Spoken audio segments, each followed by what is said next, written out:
Can everybody or anybody see that link? I see it now in the chat. Yes, wonderful. It looks like we're at 9 o'clock. I'll go ahead and call our board meeting to order. Before we begin, I would like to ask everyone to please make sure your computers or your phones are muted unless you're addressing the board. I'd also ask that if you are going to address the board or speak in this meeting, that you identify yourself. Please give your name, your title, your institution, etc., so that we can understand who all's talking on the Zoom call. In our first order of business today, I would like to welcome our new board member to his first meeting, Mr. Kelly Erstein of Conway. Kelly, are you on?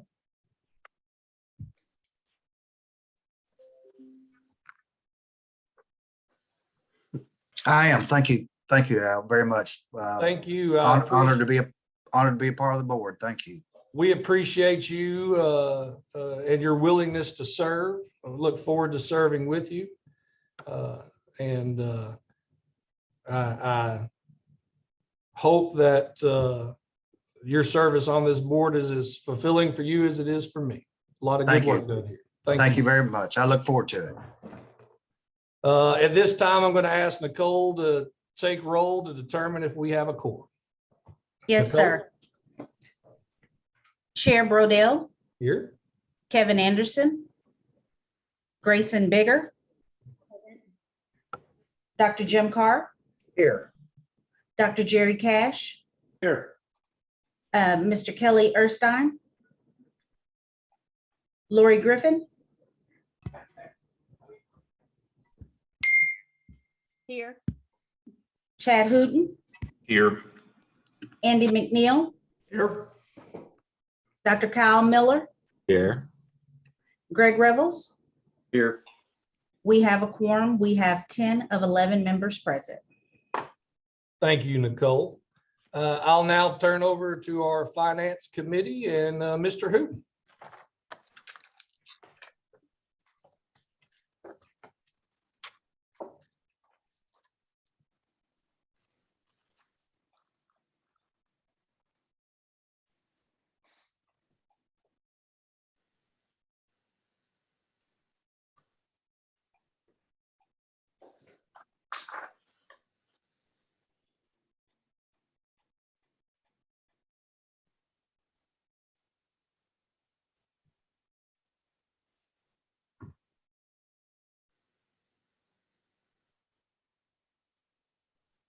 Nicole, this is Al. I'm having trouble hearing. Is Mr. Hooten on?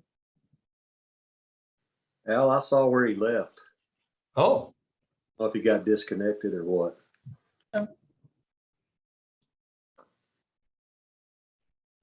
all right. I'm looking for him in the. I'm Nicole, looking for him as well, and I don't see him in here. He may be able to jump on if you want to go ahead, Chair Brodell, and start the finance committee. Absolutely. Just a reminder for everybody, please mute your phones and your computers as we go through this. And our finance committee, first agenda item is an action item, the distribution of mineral lease funds. It begins on page 11.1 of the agenda book. And Mr. Fuller will provide background on this item. Mr. Fuller. Thank you. Good morning. The first item is the distribution of mineral lease revenues from the state grant fund. This was established from the research and development program that comes from obviously mineral lease proceeds. And this is a request from RON, as a portion of the University of Arkansas at Fayetteville, to have up to $350,000 be allocated from that development fund. So far, the 12.6 million that's been distributed since May of 2007, that did not include last year's revenues. It did not get updated. So actually 12.8 million has been distributed since May of 2007. And the current balance of this fund is $288,425. So that's the amount that would be distributed before the end of the year if no other funds come in. With that item, this is recommended for approval from the board. Are there any questions for Mr. Fuller?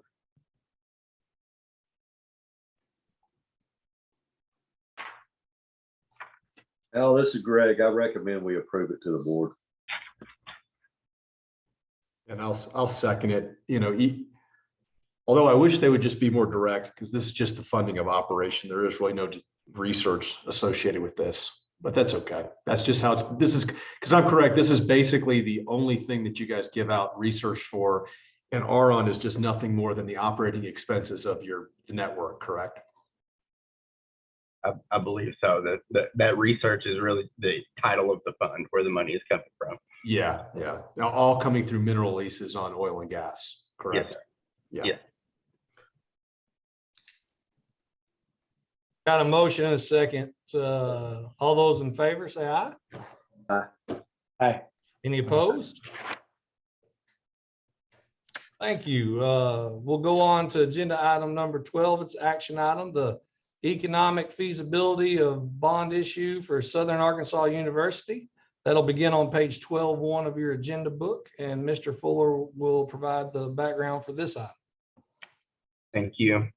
This is a request for the feasibility approval of a bond issue of up to $39,800,000 with a term of 27 years at a rate not to exceed 4%. This will be used for auxiliary purposes. And the revenue funding for this will be from student housing revenue. Proceeds from this bond will be used to refund 2015, 16, and 18 series bonds that were secured through a housing agreement through the Alumni Association. The previous debt will be transferred, and all of those assets from the housing will be transferred to the university from the Alumni Association. And representatives from the institution should be here to answer any questions you have, and staff does recommend approval of this feasibility. Thank you, Nick. Are there any questions for this agenda item? Nick, is that 4% still available? I'm not positive, as you'll see with the next item. I'm not sure. Their goal is to have it at the 4%. I'm not sure with the bond if that is available or not. And they have to have this approval before they can seek the actual bond rate. Well, this says not to exceed 4%. Yes, sir. They'd have to come back to us, I guess. If it's more than that, they would need to come back with an amended item.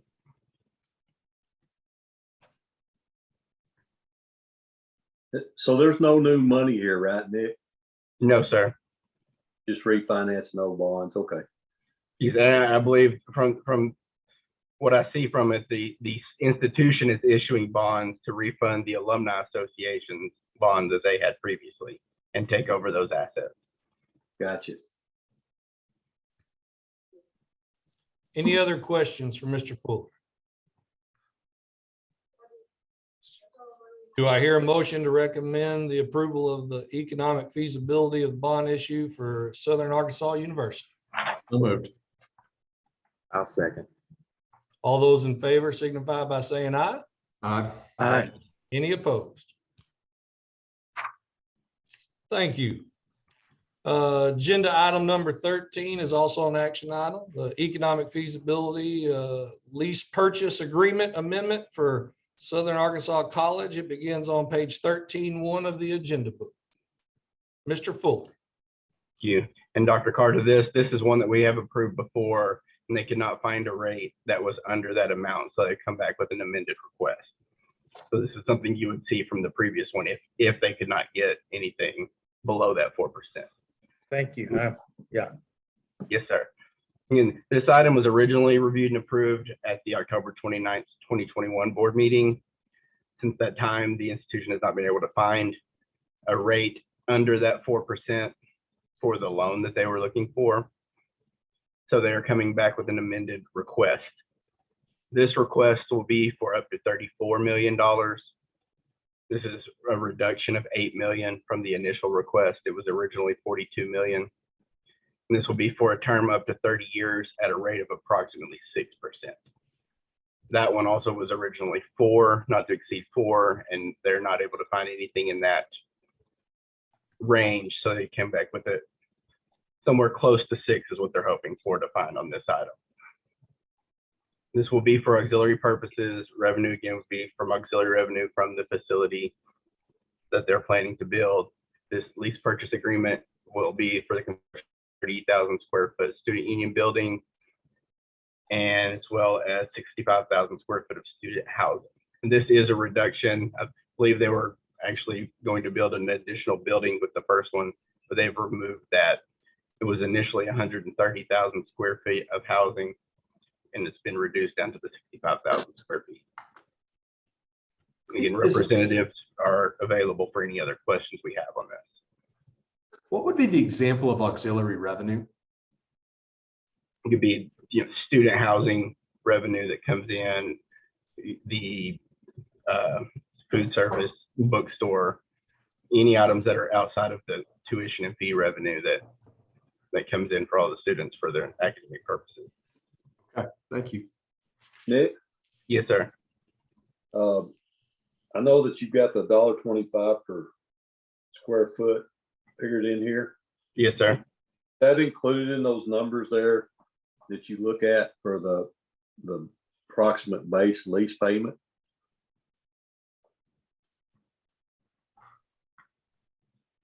It should be included in that calculation, yes, sir. Well, if it's Oh, not, hang on. Let me pull up the current one. I have the original approved one that I'm looking at.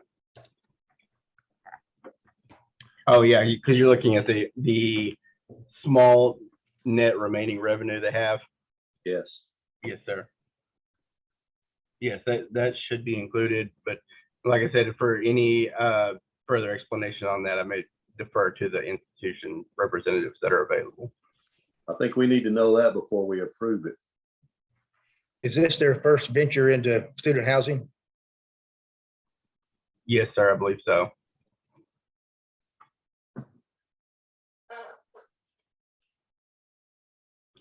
Someone from Southeast Arkansas available to. Hey, this is Stephen Bloomberg, president for Southeast Arkansas College. Thank you for the opportunity to further explain this. Mr. Fuller, I believe that the revised information does contain the dollar amount that was just discussed. To answer the second question, this is our first foray into student housing, and as a part of our due diligence, we had a process conducted for a housing feasibility study by a national company, Novogradic. So we wanted to make sure that we understood that there was a sufficient need for housing. So that's a very, very good question, but it is our first entry into housing. And again, Mr. Fuller, I believe that the dollar amount that we're requesting does contain that cost per square foot. Thank you. Nick, Jerry Cash, one question. Is the money that's being borrowed, is that a college indebtedness, or is this an indebtedness by the Alumni Association? I believe that the current structure is it's a third party that is going to initially incur the debt, and the school is going to work with them on making the payments on that. And then once it is paid off, it will be transferred over to the institution.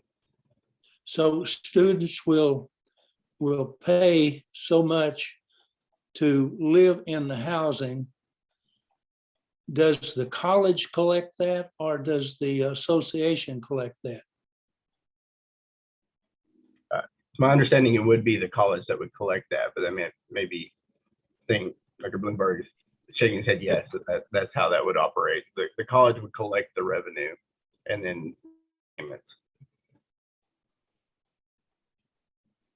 Question, how many of our 2-year colleges now are in student housing? I'm aware of a couple. Are there, do you know, Nick, how many there? Not off the top of my head. I don't know for certain number, but yeah, I do know that 2 or 3 that already have housing on their campuses. Mr. Bloomberg, can you answer that question? Do you know how many?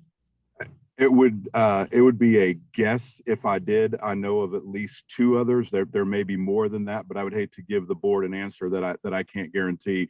As Mr. Fuller stated, I do know that there are other institutions that do have housing, but I do not know the exact number out of the 22 community colleges in Arkansas. Nick, do you think this is a coming trend that the 2-year colleges are all going to want money for housing? Or do you have any idea? I don't have a clue on that. You know, we have seen quite a few, or I won't say quite a few, but we have seen, you know, recently that a few of them have been looking that way, adding housing for different portions of their student base on those 2-year campuses. But I can research further and get you the information on which ones already have those. Nick, when you say there's a third party that holds the debt, who is the third party? So let's just say you build it and they don't come and you don't have enough funds to pay the debt. Who's left holding that debt? Let me see. All right, go ahead, Dr. Bloomberg.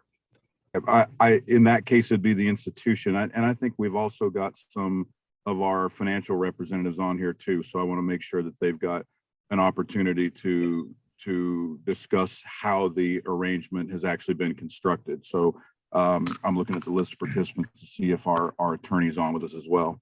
Okay. So Dr. Bloomer, that would mean that you guys have done enough feasibility work to know, yeah, we can fill it up. Yep, it's going to be in the black going forward to service the debt. Correct. And so on our feasibility study from Novogradac, they actually looked at the housing demand in Pine Bluff and Jefferson County. The feasibility study came to the conclusion that there was essentially almost no available housing in the Pine Bluff area right now for college students. Part of the reason for that is the proliferation of Saracen Casino and Resort, the number of individuals who have come in and are in temporary housing right now. And so for us, the feasibility study actually talked about the opening occupancy rate should be about 90%. So we've done our due diligence. We've ensured that there's an actual need that we can quantify. The feasibility study, as Mr. Fuller indicated earlier, actually indicated we could build 2 units with over 600 beds, but I was not comfortable with that as a chief executive officer. Our board was not comfortable with that. We thought it was best to build 1 building, ensure that that's done correctly, that occupancy rate is where we believe it will be. And perhaps there may be a time in the future where we would reconsider that. But yes, the feasibility study gave us a significant amount of confidence that what we were doing was going to meet the demands of our current students as well as the future students. Got it. It's interesting that it's 6%, just shows you how the changes that are underway. Thank you. Thank you. Bloomberg? A question I have is, so when you look at this, the proposal here, it shows the revenue and the payments. What about maintenance, operation and maintenance, other than that $1.25?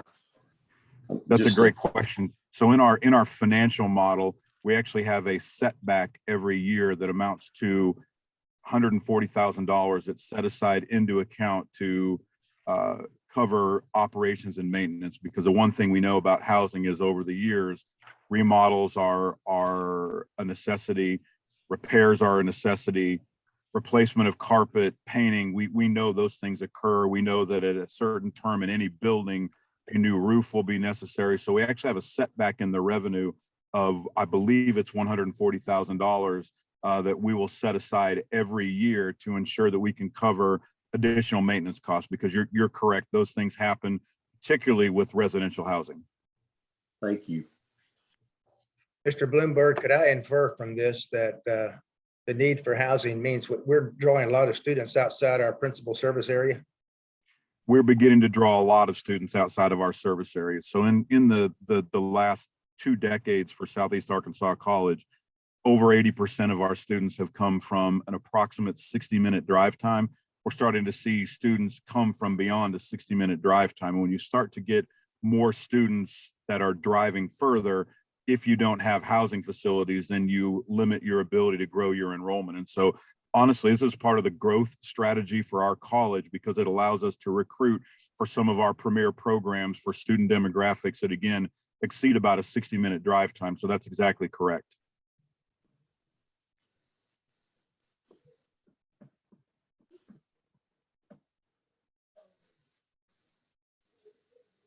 Do I hear any other questions from Mr. Fuller or Dr. Bluebird?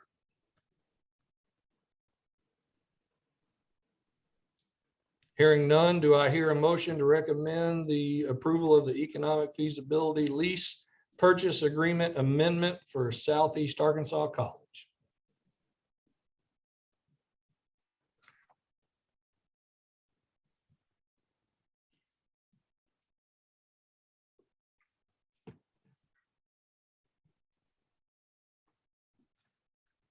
I'll make that motion.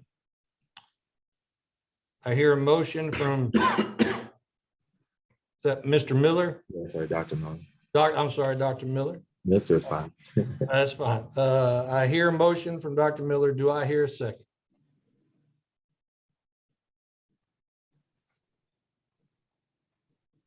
I'll second.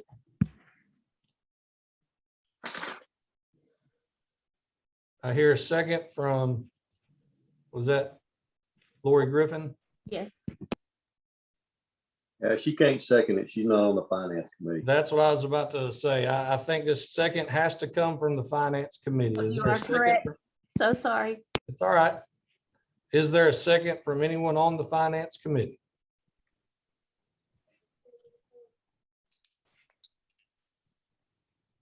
Well, can I speak for a minute before I do anything? Absolutely. I've got some concerns with this. When you do budgeting or estimates and you come down to basically what I look at here is zero. Most of the time those things are optimistic, and so that concerns me a little bit that the funding's not going to be there. The revenue is not going to be there to cover the expenses. Secondly, I know that every college in Arkansas wants to grow their enrollment, and I have no issue with that. I wish that we could all grow, but I think where we need to do that is by getting more people attending college in some form or fashion. I'm not sure that us taking, there's service areas there for these colleges, and those service areas are set for a reason. And I think that the intention of that was to make it more accessible for the people in that service area to attend higher education. And when you start pulling people from other people's service area, I don't know, and I understand that there's different things at different colleges, and people should go where they want to go. I'm not saying that. I'm just wondering, like Dr. Carr asked, how many two-year colleges are starting this process, and I don't know. I'm just wondering if that's what their mission is, and I don't.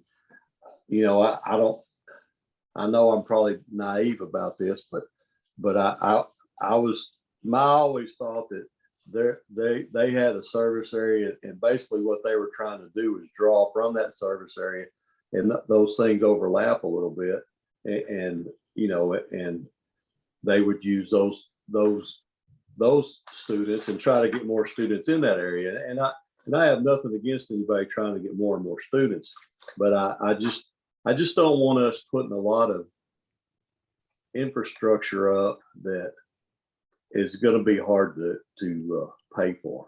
And that's my concern with this. And maybe I'm missing something here. Nick, you got anything to help me out?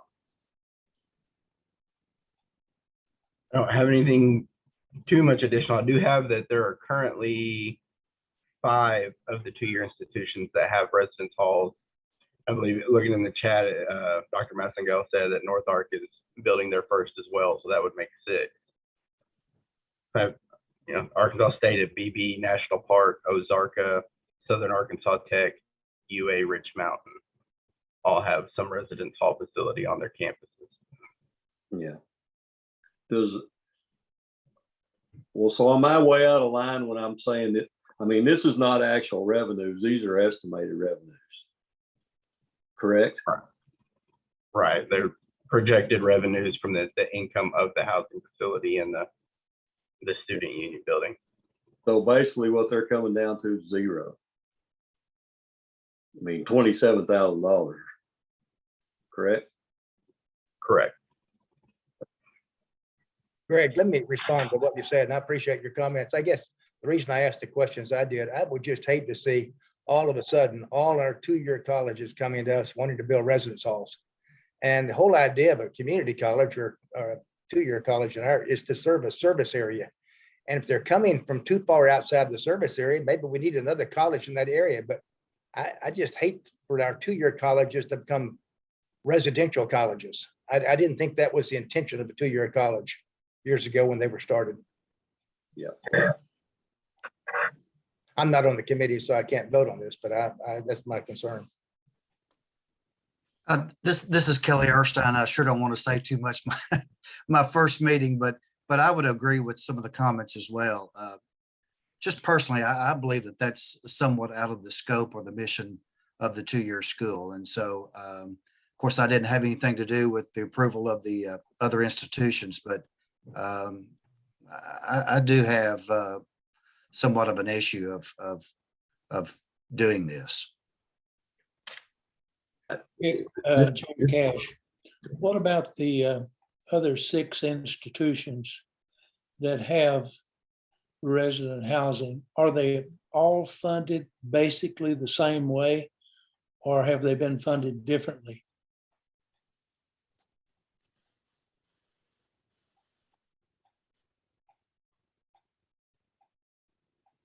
Well, I can tell you the answer to one question is that Rich Mountain Fund, they're paying their own. They don't have a lease purchase agreement, because I can remember that one. Well, are the others, how are they similar or different in funding? Do you,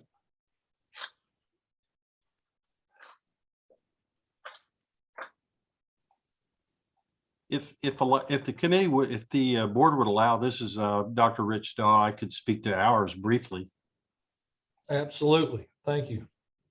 Thank you. We had, due to a long-standing arrangement, we had subsidized housing, little housing apartments on our campus. And a few years ago, Governor Beebe basically helped facilitate transfer of those properties of that property on our campus, main campus property in Melbourne to the college. We've done some self-help and kept them in outstanding condition. I will say that, so there's no debt, which is kind of unique, but it's a small set of apartments. And one thing that is noteworthy, I believe, it's primarily for our aviation or professional pilot program, which again, there are other unique programs, certainly steel related and others around the state. But we have primarily from Arkansas students who come in from all corners of the state, sometimes from other states. We've had an Israeli student. So these small apartments are serving a very unique population for a unique program within our state.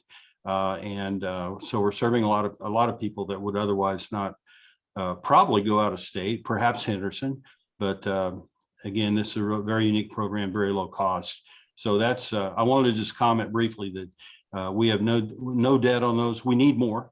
I think like many two-year colleges, we could justify, I think, more housing, but sometime in the future, perhaps, but that's our situation. I would like to jump into this. Is Kyle Miller, Phillips County.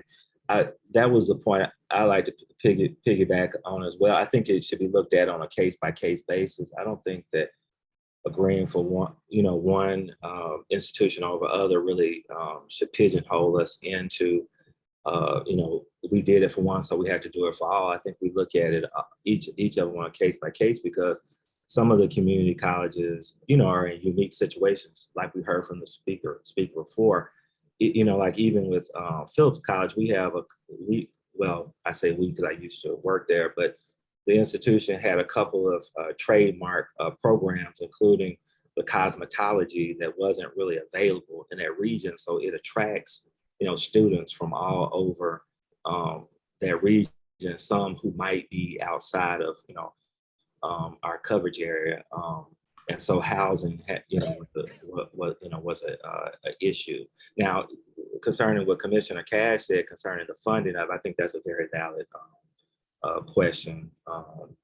Because if I'm hearing correctly, some of them were actually more self-sustaining, so self-supporting. But as far as the actual, building of the properties, I think that can just be looked at from a case-by-case basis. That's just my 2 cents. This is Bentley Wallace. I'm the president at South Arkansas Community College in El Dorado.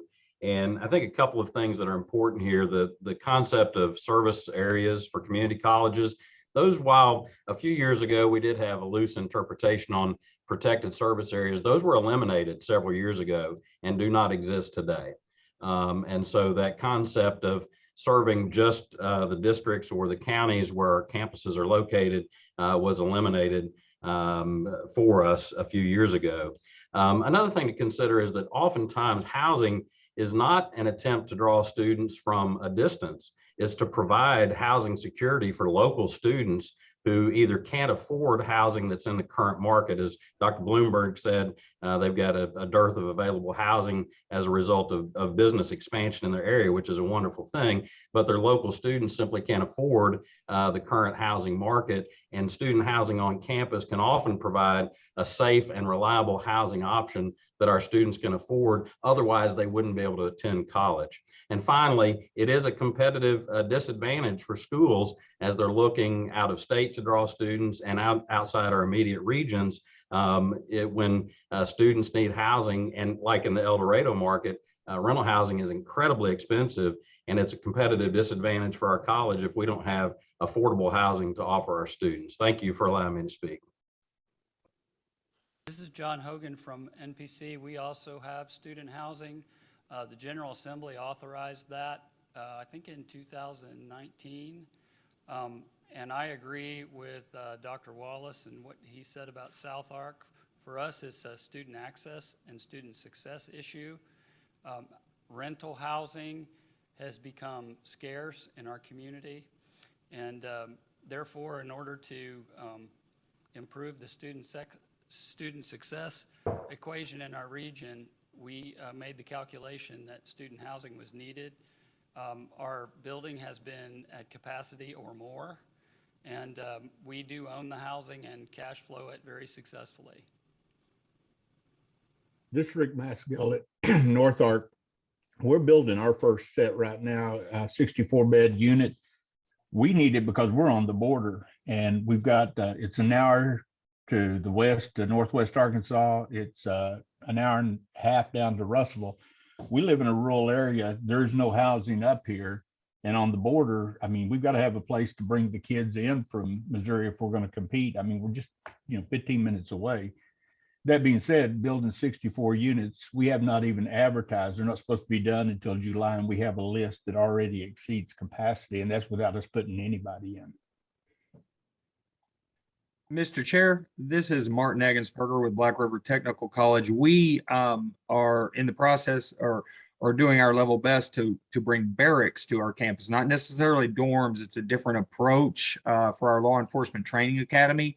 For the same reason, it's a specialty program looking at bringing some people for our law enforcement trainers, they need to come here. And we could do some other things. We've done it. It's just not feasibly sustainable long-term. And our goal is to really increase the retention and the ability to teach students at different periods of time. I mean, you're a lot less limited when you have the students on campus for longer periods of the day. So you can actually give more education during that time. It's a different model than others are doing, but we do see this, and we're not trying to be a university. We're needing this housing for a completely different reason. I would agree with everything Bentley Wallace said. I think that was really encapsulated very well. This is Al Brodell. I appreciate everyone's comments. I'm going to bring it back and ask if there are any more questions from the Finance Committee or from the board in general. I do have one more question, Al. Is it advantageous to the students from a financial aspect to have housing on campus? And my question is, can they use funds that would not be available to them if they didn't live on campus, such as grants and things like that, that for housing, if it's on campus, and they couldn't use it if it was off campus? And Nick, I don't know if you know the answer to that or not, but I will say, some of our scholarships, not the academic challenge or anything, but like our military dependents and our law enforcement dependent scholarships that cover housing, it has to be university or institutional housing for us to pay for that. It can't be off campus. So if it's something run and billed through the institution, then our scholarships will cover those. So I'm not sure if that's similar with other, like the Pell Grants or other federal funds or anything, but that's how a lot of our scholarships are that will cover the housing piece. With federal financial aid, they can use it for off-campus housing or campus housing. One more question I had, and that is, I appreciate our president speaking. I'm surprised the private sector's not jumped in and done something here. Yeah. Well, I think that I just like to make one comment. I suppose we'll pass this. I don't know how it'll work, but I realize there's housing scarcity, but that's a function of the macro economy. I mean, if we have a recession, you'll have a lot more availability. I mean, so that's true everywhere right now in terms of housing availability. And don't we have, when we look at the number of students as we project out in the number of years, isn't that number going to drop? I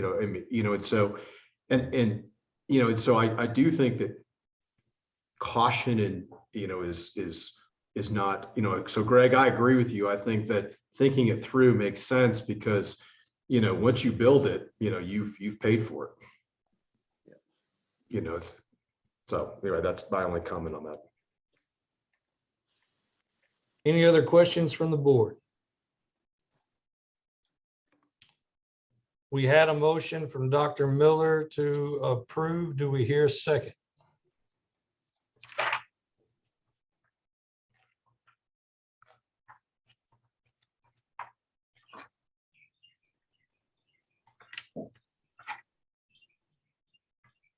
Hearing no seconds, this action item does not pass. I believe that's the end of the Finance Committee's agenda. Do I hear a motion to adjourn? so move. Second. Thank you all. Before we move on to the Academic Committee,